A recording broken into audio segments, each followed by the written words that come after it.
Hello students, sorry मैं काफ़ी दिनों तक आ नहीं पाया। आपका एपिसोड डिले हुआ मेरी वजह से। मैं इसके लिए प्रार्थना करता हूँ। तो हम आज से स्टार्ट करते हैं अपना third episode E3। Real number पढ़ रहे हैं हम लोग, और इस बार ये कंक्लूडिंग एपिसोड होगा क्योंकि रियल नंबर अब बहुत बड़ा नहीं रह गया है। ओनली 2 एक्सरसाइजेज तो लगभग हमने कर लिया है, थोड़ा बचा हुआ है। एक्सरसाइज 2 चल रहा है हमारा, 1 एक्सरसाइज ऑफ NCERT कर रहे हैं अभी हम आपका 1.2। तो देखिए बेटा, एक सेकेंड टाइप ऑफ क्वेश्चन क्या है हमारा। एक बताया था मैंने लास्ट टाइम, प्रूव किया था कि prove that √2 is N irrational number, ये प्रूव किया था। तो आप इस टाइप के क्वेश्चंस कर लेंगे कि प्रूव कर लेंगे √2 इरेशनल है, आप प्रूव कर लेंगे √3 इरेशनल है, आप प्रूव कर लेंगे √5 इरेशनल है, √7 इरेशनल है। ये सारे आप प्रूव कर सकते हैं। They are all are same type. अब ऐसे ही हमको करना है। आज हम लोग एक नया क्वेश्चन करेंगे, न्यू टाइप ऑफ क्वेश्चन। वो है कि प्रूव दैट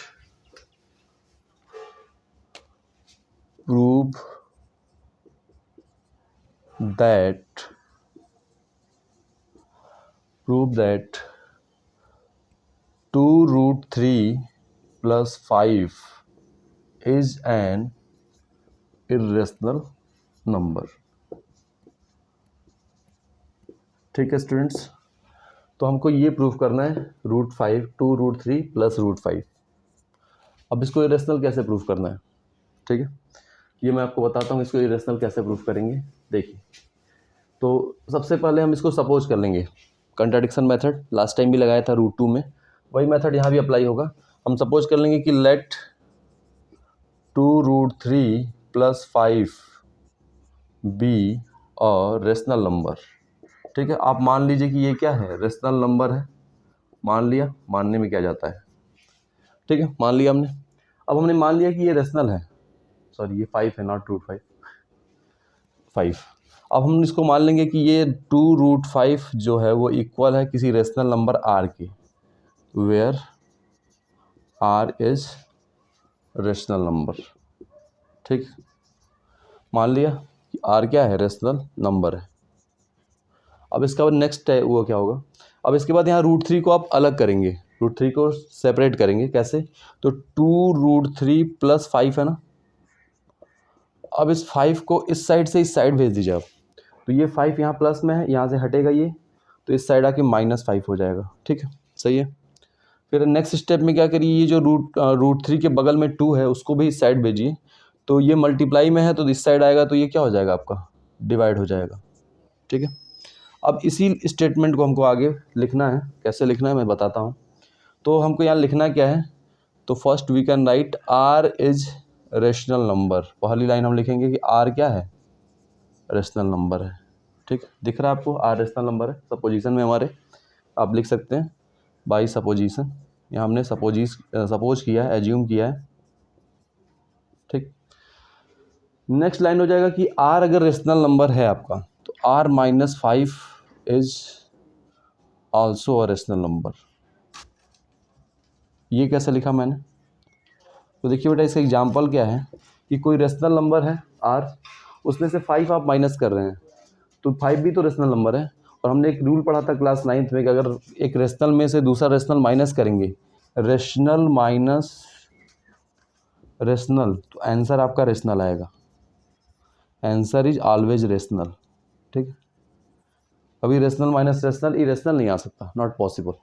तो r - 5 क्या होगा, रेशनल होगा। कंडीशन ये, रीजन ये है कि r रेशनल था, 5 भी रेशनल है, तो दोनों को सब्ट्रैक्ट किया तो वो भी आपका रेशनल ही आएगा। ठीक है, अब ये रेशनल माइनस रेशनल रेशनल हो गया। ठीक है, अब नेक्स्ट लाइन क्या होगी, इसके बाद हम लिखेंगे कि r - 5 रेशनल है। अब इसमें 2 डिवाइड किया है, तो r - 5/2 ये भी रेशनल होगा आपका। ठीक है, सेम रीजन, क्योंकि रेशनल में रेशनल जब डिवाइड करते हैं तो वो रेशनल होता है। तो r is rational number, r - 5/2 भी आपका क्या हो जाएगा, रेशनल हो जाएगा। ठीक है, तो अब इसके बाद क्या होगा, हम इसके बाद लिखेंगे but we know that, but we know that, क्या जानते हैं हम ये जानते हैं बेटा कि √3 जो है वो इरेशनल है, but we know that √3 is an irrational number,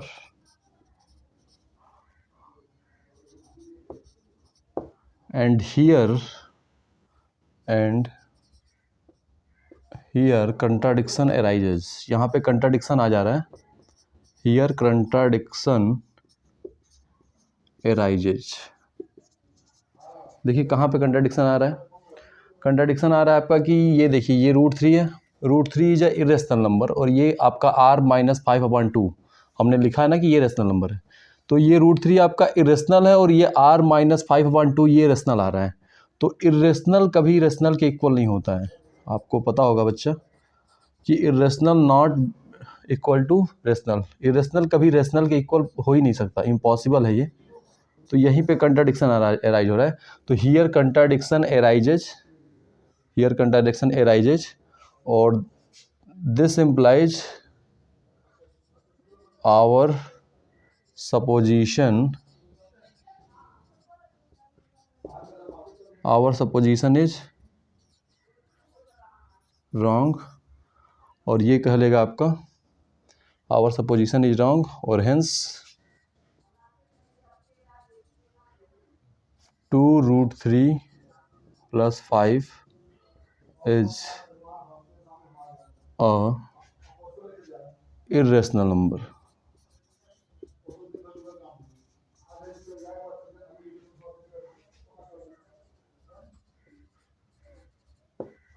तो hence √3 + 5 is a irrational number। तो आपको मे भी समझ में आ गया होगा कैसे करना है। करना क्या है कि पहले आप स्टेप 1 में सपोज कर लेंगे, मान लेंगे कि 2 + √3 + 5, इसको आपने सपोज कर लिया ये रेशनल है, आर है, रेशनल नंबर आर के इक्वल है।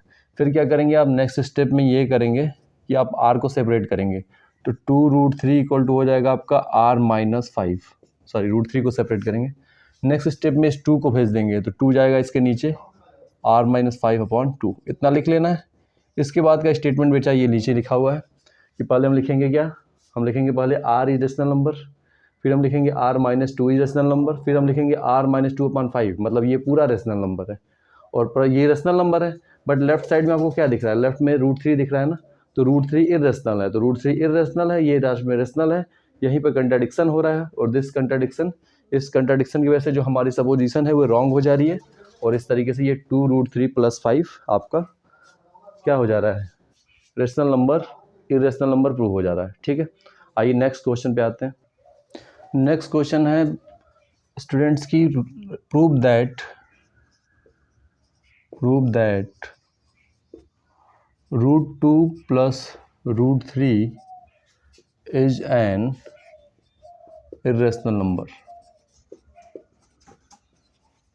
ठीक है, prove that √2 + √3 is an irrational number। तो इसको कैसे प्रूव करेंगे हम बच्चा, तो कैसे प्रूव करेंगे, देखिए हम लोग सपोज कर लेंगे इसको भी कि लेट, सॉल्यूशन है ये कि late √2 + √3 is equal to r, sorry, let √2 + √3 is a rational number।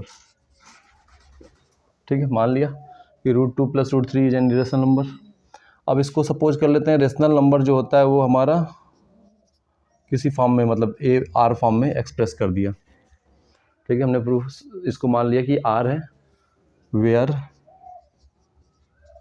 Are is a rational number. ठीक, अब इसके बाद क्या होगा, इसके बाद आप √2 या √3 एक को इस साइड भेज दीजिए, तो आ जाएगा √3 = r-√2।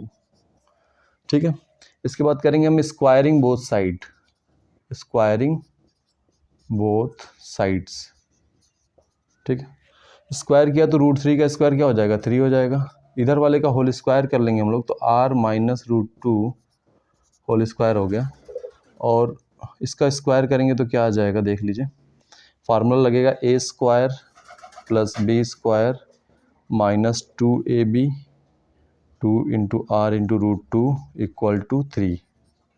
ठीक है, अब यहाँ से क्या कर लेते हैं हम लोग, इसको किनारे कर लेते हैं, इस टर्म को, इसको उस साइड लेते चलते हैं, तो हो जाएगा 2√2r equal to r square plus 2 minus 3। ठीक है, अब इसके बाद क्या सॉल्व करेंगे हम, मैं थोड़ा कैमरा नीचे कर दूं। अब इस स्टेप में हो जाएगा बेटा ये आर स्क्वायर 2 में से 3 निकला तो कितना हो गया, -1 हो गया। और इधर देखिए, इधर √2 को छोड़िए बस, आप इसको बचा के बाकी सबको भेज दीजिए। तो √2 को यहाँ रख लेते हैं, उसके बगल में 2 है, ये 2 और ये r, दोनों को इधर भेज देते हैं, तो दोनों यहाँ नीचे डिवाइड हो जाएगा। अब हमको क्या लिखना है, तो लास्ट टाइम जैसे लिखा था सेम वही प्रोसेस लगाएंगे। हम यहाँ पे लिखेंगे कि क्या, r जो है रेशनल है, r इज रेशनल नंबर। ठीक है, हमारे सपोजिशन के अकॉर्डिंग हमने तो इसको रेशनल ही लिया है। ठीक है, तो r अगर रेशनल है तो आर स्क्वायर भी रेशनल होगा, और आर स्क्वायर -1 भी क्या हो जाएगा आपका, रेशनल होगा। तो आप इसके बाद नेक्स्ट लाइन में लिख लीजिए r square -1 is rational number. ठीक है, स्टेप वाइज चल रहे हैं।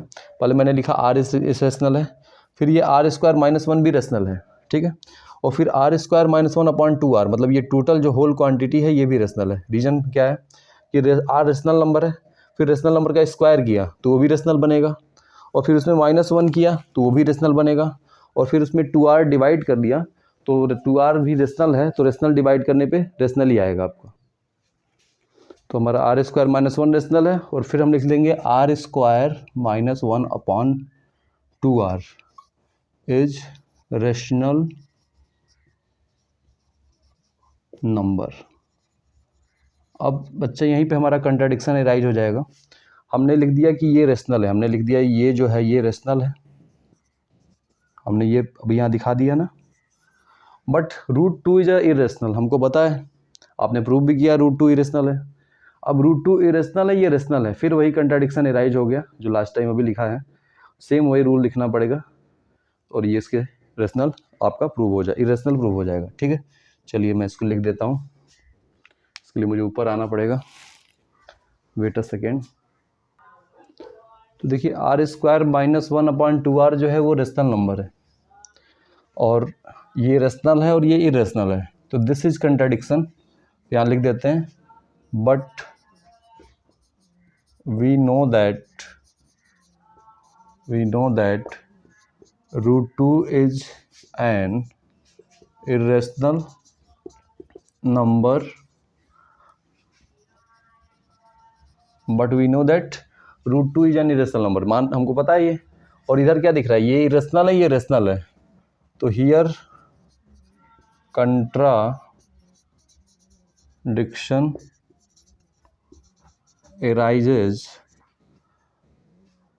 because irrational never be equal to rational, irrational कभी rational के इक्वल हो नहीं सकता। ठीक है, that means our supposition is wrong, and ये इम्प्लाई कर जाता है, this implies √2 plus √3 is an irrational number। ठीक, चलिए ये क्वेश्चन भी कंप्लीट हो गया। अब आते हैं नेक्स्ट क्वेश्चन की तरफ, नेक्स्ट क्वेश्चन कर लेते हैं। अब इसमें स्टूडेंट ज़्यादा इंपॉर्टेंट क्वेश्चन नहीं बचा है, लगभग हमने सारे टाइप के क्वेश्चन कर लिए हैं, कुछ वर्ड प्रॉब्लम है वो देख लेते हैं, फिर नेक्स्ट चैप्टर पे हम चलेंगे। नेक्स्ट क्वेश्चन है बेटा कि is it possible to have two numbers which HCF is 25 and LCM is 520। पूछ रहा है कि क्या दो ऐसे नंबर पॉसिबल हैं जिनका HCF 25 हो एंड LCM जो हो वो 520 हो। ठीक है, तो कैसे पता चलेगा कि ये है कि नहीं, ऐसे दो नंबर हो पाएंगे कि नहीं हो पाएंगे। तो एक रूल होता है बेटा कि LCM जो होना चाहिए, LCM is always completely divisible by HCF, ये रूल है हमारा। तो अगर ये होंगे तो ये रूल फॉलो करेगा, और अगर ये नहीं होगा तो नहीं फॉलो करेगा। तो यहाँ पे LCM कितना है अपना 520 है, ठीक है। और ये अगर डिविजिबल हो जाए 25 से तो हमारा क्या हो जाएगा, हमारा ये पता चल जाएगा कि ये LCM HCF पॉसिबल है।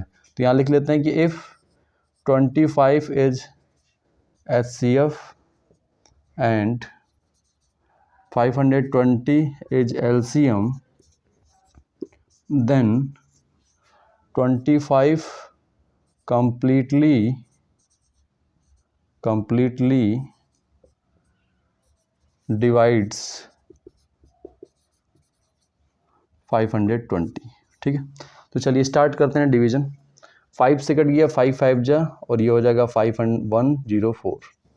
अब 104 जो है वो नहीं डिवाइड होता है, 104 नॉट डिविजिबल, तो हमने यहाँ लिख देंगे कि 10, ठीक है।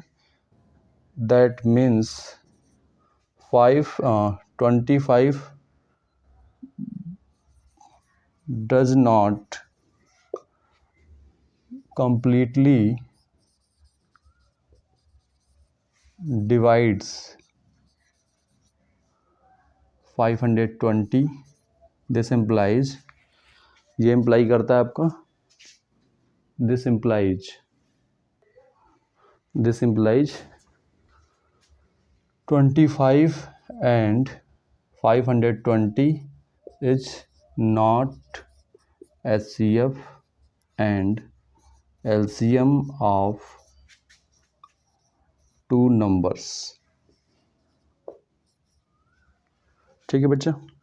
चलिए आते हैं अब। तो next question is what will be the least possible number of Planck if 3 pieces of timber 42 meter long, 49 meter long and 63 meter long have to be divided into planks of the same length।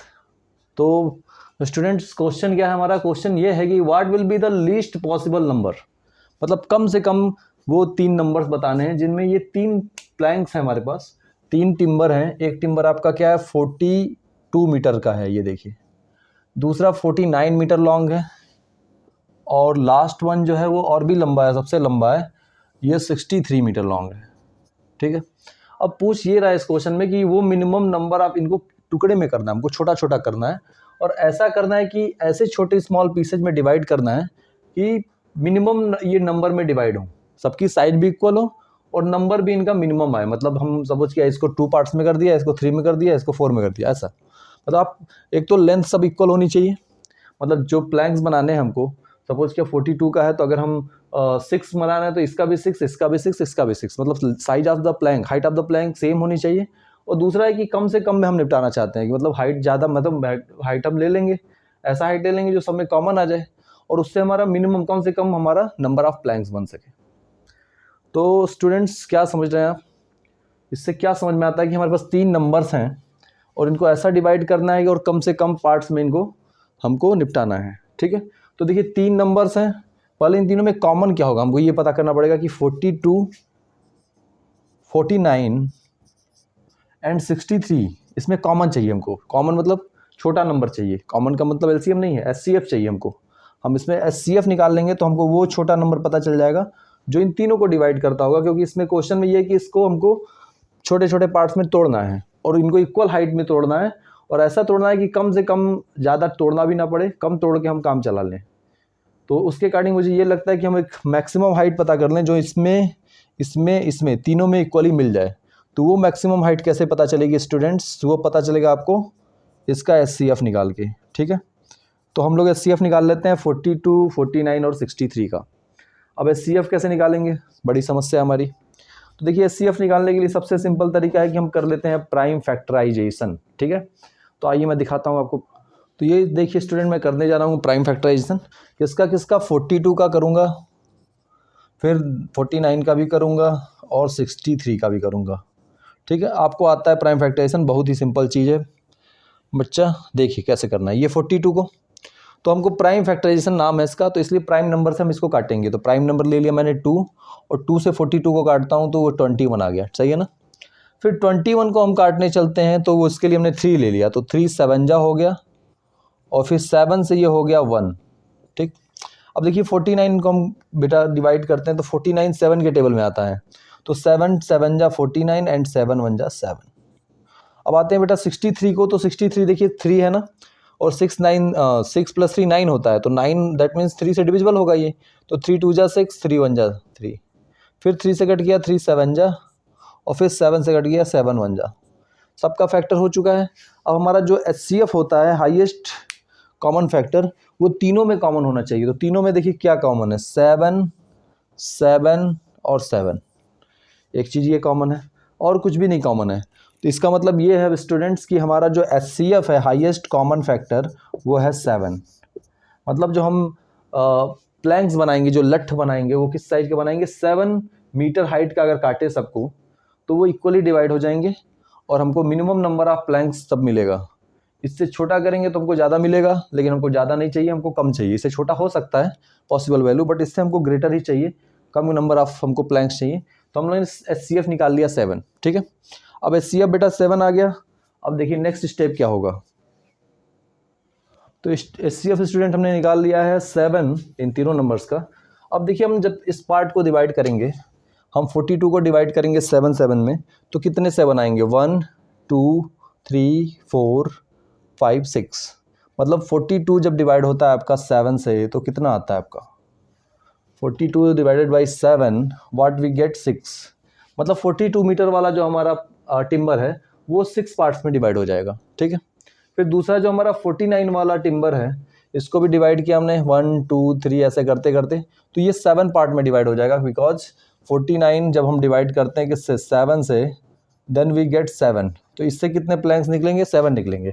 और जो हमारा last है 63 वाला सबसे बड़ा वाला timber, इसको भी डिवाइड करने जाते हैं बेटा हम, तो 63 को भी 7 से डिवाइड कर दिया तो 7 9 जा 63, तो मतलब इसमें से 9 प्लैंक्स निकलेंगे, इससे हमको 9 प्लैंक मिलेगा, इससे हमको 7 प्लैंक मिलेगा और इससे हमको 6 प्लैंक मिलेगा।